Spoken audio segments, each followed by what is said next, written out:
इस बार का budget 2025 to 26 आपके लिए क्या लाया है? क्या आपके जेब पे भारी पड़ेगा या फिर मजे आ जाएंगे? हर चीज को आसान भाषा में समझेंगे, टैक्स से लेकर महंगाई तक, सरकारी योजनाओं से लेकर आपके रोज के खर्चों तक। तो दोस्तों, आपका स्वागत है आपके अपने चैनल सरकारी ज्ञान केंद्र में। आज हम बात कर रहे हैं बजट 2025 टू 26 की, जो कि आपके जीवन पर सीधा असर डालता है। सरकार ने इस बार कई बड़े बड़े ऐलान किए हैं, लेकिन क्या ये आपके लिए फायदेमंद हैं या फिर सिर्फ हवाई बातें हैं? चलिए सरकारी ज्ञान केंद्र के साथ इस बजट की सच्चाई जानते हैं। सबसे पहले तो ये जान लेते हैं कि इस बजट की 3 सबसे बड़ी घोषणाएं क्या हैं। पहली बड़ी घोषणा है आयकर में। अब 10 लाख तक की कमाई करने वालों को टैक्स में ज्यादा छूट मिलेगी। मतलब अब आपके पास खाने पीने, घूमने फिरने और मौज मस्ती करने के लिए ज्यादा पैसे बचेंगे। दूसरी बड़ी घोषणा है किसान भाइयों और छोटे व्यापारियों के लिए। सरकार ने कृषि और MSME सेक्टर को बढ़ावा देने के लिए 50,000 करोड़ रुपए का फंड जारी किया है। मतलब अब किसानों को खेती करने में और छोटे व्यापारियों को अपना बिजनेस बढ़ाने में आसानी होगी।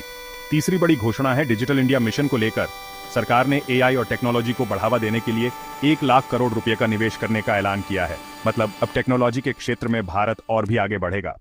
अब जानते हैं कि इस बजट से आपको क्या क्या फायदे होंगे। पहला फायदा तो यह है कि मिडिल क्लास को टैक्स में राहत मिली है। मतलब अब आपके पास खर्च करने के लिए ज्यादा पैसे होंगे। दूसरा बड़ा फायदा यह है कि इंफ्रास्ट्रक्चर को बूस्ट मिलेगा। सरकार ने सड़कें, रेलवे और मेट्रो के लिए 10 लाख करोड़ रुपए का फंड जारी किया है। मतलब अब सफर करना और भी आसान और आरामदायक हो जाएगा। तीसरा बड़ा फायदा यह है कि स्टार्टअप और बिजनेस को सपोर्ट मिलेगा। सरकार ने 0% ब्याज पर लोन स्कीम्स शुरू की है, जिससे नए बिजनेस शुरू करने में आसानी होगी। बजट के 3 नुकसान बॉडी दोस्तों, जहां फायदे हैं वहां नुकसान भी तो होंगे ही ना। तो चलिए अब जानते हैं कि इस बजट से क्या क्या नुकसान हो सकते हैं। पहला नुकसान तो यही है कि महंगाई और बढ़ सकती है। GST दरों में बदलाव की वजह से रोजमर्रा की चीजें महंगी हो सकती हैं। मतलब अब आपको अपनी जेब और भी ढीली करनी पड़ सकती है। दूसरा नुकसान ये है कि रक्षा बजट में कटौती की गई है। सैन्य बजट में 5% की कमी की गई है, जो कि देश की सुरक्षा के लिए ठीक नहीं है। तीसरा नुकसान ये है कि कुछ छोटे उद्योगों को मुश्किलों का सामना करना पड़ सकता है। कुछ व्यवसायों को टैक्स छूट नहीं मिली है, जिससे उनके लिए बिजनेस करना मुश्किल हो सकता है। असली सवाल ये है कि क्या ये बजट आपके लिए सही है? चलिए थोड़ा गौर करते हैं। अगर आप मिडिल क्लास से हैं तो आपको टैक्स में राहत मिली है, जो कि एक अच्छी बात है। मतलब अब आपके पास खर्च करने के लिए ज्यादा पैसे होंगे। लेकिन अगर महंगाई बढ़ती है तो ये खुशी फीकी पड़ सकती है। अगर आप बिजनेस करते हैं तो ये बजट आपके लिए थोड़ा मुश्किल हो सकता है।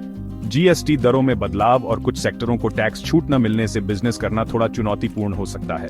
अगर आप किसान हैं तो ये बजट आपके लिए फायदेमंद है। सरकार ने कृषि क्षेत्र को बढ़ावा देने के लिए कई कदम उठाए हैं, जिससे किसानों की आय बढ़ सकती है। तो हर बजट की तरह इस बजट में भी कुछ अच्छे और कुछ बुरे पहलू हैं। सरकार ने आर्थिक विकास को बढ़ावा देने की कोशिश की है, लेकिन कुछ क्षेत्रों को नजरअंदाज भी किया गया है।